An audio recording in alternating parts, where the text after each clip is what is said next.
A phobia is an overwhelming and unreasonable fear of an object or situation that poses little real danger, but provokes anxiety and avoidance. Unlike the brief anxiety most people feel when they give a speech or take a test, a phobia is long-lasting, cause intense physical and psychological reactions, and can affect your ability to function normally at home or in social settings. Not all phobias need treatment, but if a phobia affects your daily life, several therapies are available that can help you overcome your fears, often permanently.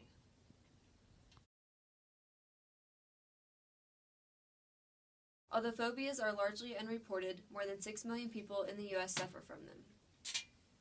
Phobias tend to run in families, and they can be influenced by culture and family style, and can be triggered by life events.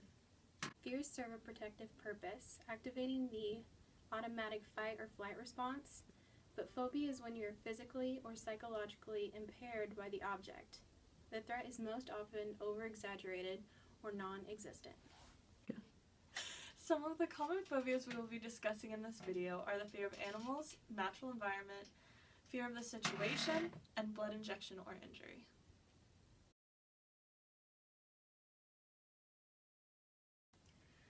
To have a phobia of snakes, it must interfere with your life. For instance, a fear of snakes would mean that you want to avoid going to the snake exhibit at the zoo. But a phobia of snakes would mean that you avoid going to the zoo for the slight, irrational fear that snakes could escape. You can't imagine going on a hike with friends because snakes live in the woods, and it starts to interfere with your everyday life and relationships. The symptoms may include, but are not limited to, shaking, crying, or running away from snakes. You may experience heart palpitations or have difficulty breathing. You may find it difficult or even impossible to remain in the same room as a snake. Some people just have the phobia of large or venomous snakes, but some fear these and small, non-venomous snakes as well. So, Zach, I was thinking about going to the zoo. Oh, dude, yeah, that sounds tomorrow. awesome. Yeah, you want to go? Sounds good, man. All right, nice. All right, I can't wait to see the snakes there. No, what? Well, yeah. Snakes? You don't like snakes? No, I can't do snakes, Well, man. Dude, they're like slimy and they're gross. And dude, what if it breaks out of the cage and like Zach, eats me? You are just over exaggerating. They're No, not gonna no, I'm bite not. you. They're not gonna. No, poison. dude, have you seen those fangs? Those things like stick in your arm. I'm gonna die.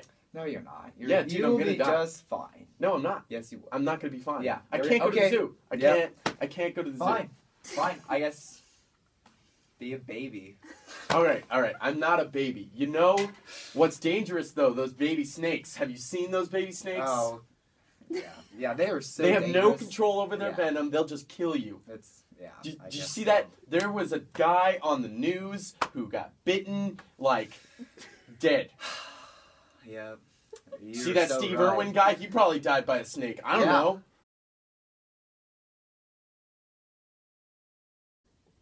For most people who acquire this fear, it develops around age 4 or 5 with a bad immunization experience.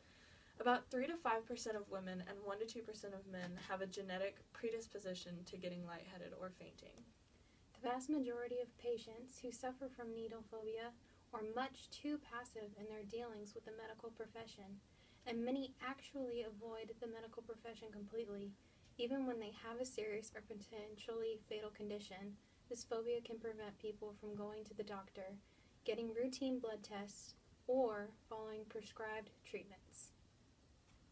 Hi, my name is Ryan Duncan. I'm 19 years old and I have a fear of needles. It started when I was about 12 years old. I had to go get my blood drawn for my thyroid, and I was cool with it at first. They laid me down on this bed, wrapped that little thing around my arm to get my veins to stick out, and at that moment I was like, nope, I do not like this. What is going on? I started kind of panicking, and the nurse told me to look at her, which she was on the other side, and so I was looking at her, and they stuck the needle in. I was cool. A little bit later I look over, I see this like tube like this big full of my blood, and I was like, that was it. I blacked out. That was what I saw, was black. Woke up a little bit later, they were all standing over me and, you know, checking on me and stuff like that. And I realized, I was like, okay, whatever. Not a big deal. Moving on with life. Then a couple years ago, I had to go get my blood drawn again for something else. And I don't remember what it was. But I was in there and I was sitting in the chair, had my arm out like this. And all of a sudden, I was like, I don't feel very good. You kind of look far away. Everything's really quiet. So I'm like, I'm just going to lay my head down before I pass out. Like, I'm like, I need to make sure I lay my head down and close my eyes, calm down, because I just was freaking out. I knew I was. I laid my head down. That was the last thing I remember. All of a sudden, I woke up, and my mom and the nurse were standing over me, and I was on the floor. They were standing over me, freaking out. My mom was, not the nurse, but, and I found out that I had hit my head on the table, fell out of the chair like some TV show, and was on the ground, passed out, drenched in sweat, pale white, and I was like, and the nurse was like, are you okay? I'm like, I'm fine, we're cool. And no, I was terrified. I left there, and I'm like, I'm never getting my blood drawn again. The second time it's happened to me. And then I had to go to the doctors about a year ago, and they said they might have to draw my blood. The moment they said that, I started bawling, crying. I was like, no, please not again. I don't like it. And they figured out some other ways that they didn't need to, draw my blood because I was crying so hard. I just got so sick from that. And now I'm at the point where I had to go get my blood drawn for something else, and I told them I wasn't going to do it. I just wouldn't do it. I straight up feel like I don't need to do it because I'm so terrified to do it. I will never donate blood.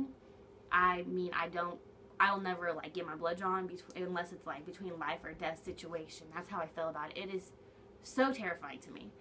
I feel like my body doesn't reproduce blood fast enough.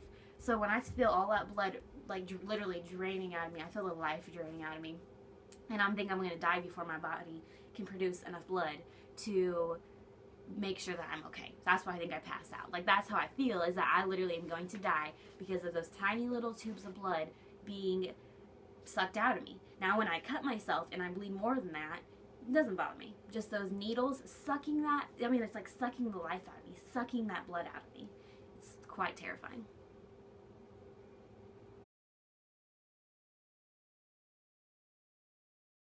Now this one may be a little out there. You may not have heard of this, but there's actually a phobia of not having cell service or being beyond mobile phone capabilities. An increasing number of college students now shower with their mobile phones, and the average teen would rather lose a pinky finger than lose his or her cell phone. A study found that nearly 53% of mobile phone users in England tend to be anxious when they lose their mobile phone or run out of battery.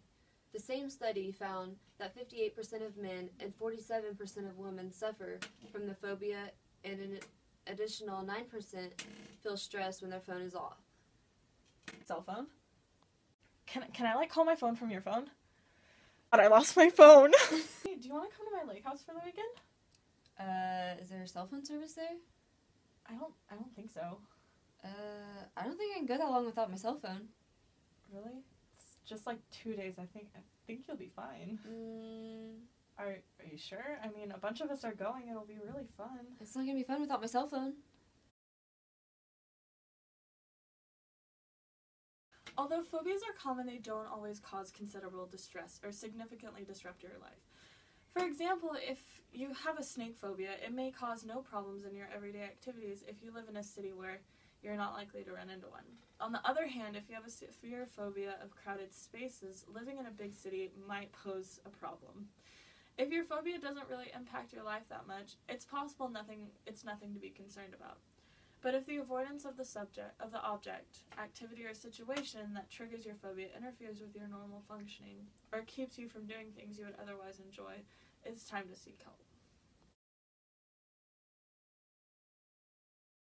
Treating phobias, self-help strategies, and therapy can both be effective. What's best for the person depends on a number of factors, including the severity of the phobia and the amount of support they need. As a general rule, self-help is always worth a try. The more one can do for his or herself, the more in control he or she will feel, which goes a long way when it comes to phobias and fears. However, if the phobia is so severe that it triggers panic attacks or uncontrollable anxiety, the person may want to get additional support.